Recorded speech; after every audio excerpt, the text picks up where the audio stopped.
Subscribe कीजिए ध्येय IAS channel को और बेल आइकन को दबाइए लेटेस्ट वीडियो सबसे पहले देखने के लिए।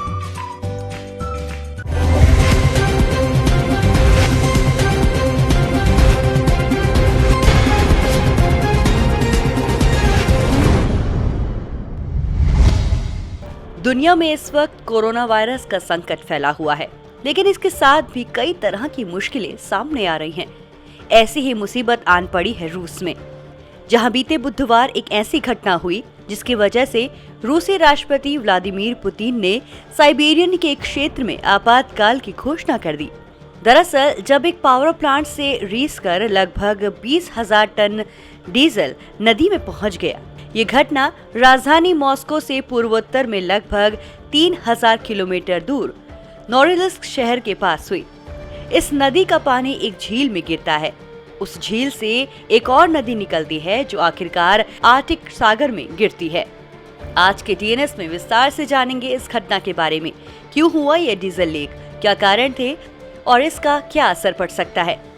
रूस के साइबेरिया में एक पावर प्लांट में 20,000 टन डीजल के रिसाव के बाद नजदीक से बहने वाली नदी का रंग सफेद से लाल हो गया।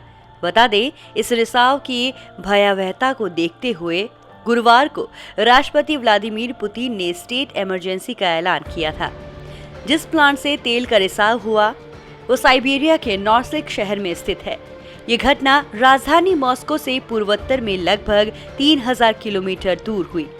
समाचार एजेंसी एपी के अनुसार मॉस्को से 30,000 किलोमीटर दूर नोरिलिस्क में एक प्लांट के पास शुक्रवार को ये लीकेज शुरू हुई थी, लेकिन देखते ही देखते ये इतनी बढ़ गई कि संकट पैदा हो गया। रूसी पर्यावरण विशेषज्ञों ने आने वाले दिनों में साइबेरिया क्षेत्र में जल और मृदा संकट की आशंका जताई है। उन्होंने कहा कि इस रिसाव से 350 वर्ग मील से ज्यादा एरिया प्रभावित है। यहाँ की अंबरनाया नदी में 15,000 टन पेट्रोलियम उत्पाद मिल गए हैं, जिसकी सफाई करना अब बहुत मुश्किल काम है। डीजल फैलने के बाद नदी में अवरोध खड़े कर दिए गए हैं। इसके बाद वहां से गुजरने वाले जलीय यातायात में बाधा आई है।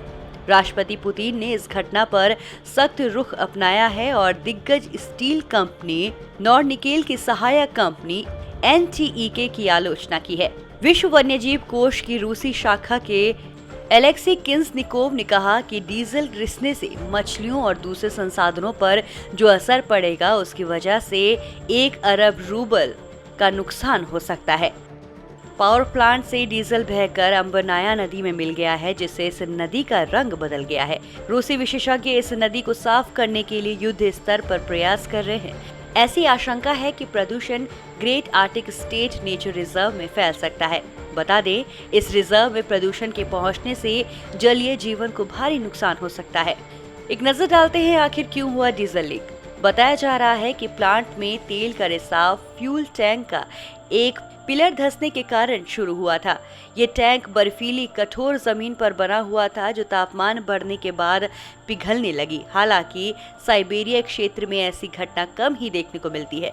बता दें, इस घटना के बारे में कंपनी नॉर्निकेल की तरफ से अभी कोई आधिकारिक बयान जारी नहीं किया गया है। साइबेरिया के जिस प्लांट से डीजल का रिसाव हुआ है वो नॉर्निकेल की एक इकाई है। ये कंपनी निकेल और पैलेडियम धातु का उत्पादन करने के मामले में दुनिया के शीर्ष कंपनियों में शामिल है। इस कंपनी में तेल का रिसाव शुक्रवार से ही शुरू हो गया था, लेकिन पर्याप्त रोकथाम के उपाय न करने के कारण 2 दिनों में 20,000 टन डीजल बह गया। आपको बता दें, NTEK उन बहुत सारी कंपनियों में से एक है जिनकी वजह से औद्योगिक शहर नोरिलिस्क दुनिया की सबसे प्रदूषित जगहों में शामिल है। ये प्लांट नोरिलिस्क की डिवीजन के द्वारा चलाया जाता है, जिसे दुनिया की सबसे प्रदूषित जगहों में गिना जाता है। अभी तक जांच में ये सामने नहीं आया है कि ये लीकेज किस वजह से हुई, लेकिन कंपनी की ओर से जारी बयान में कहा गया कि इससे हुए नुकसान को जांचा जा रहा है।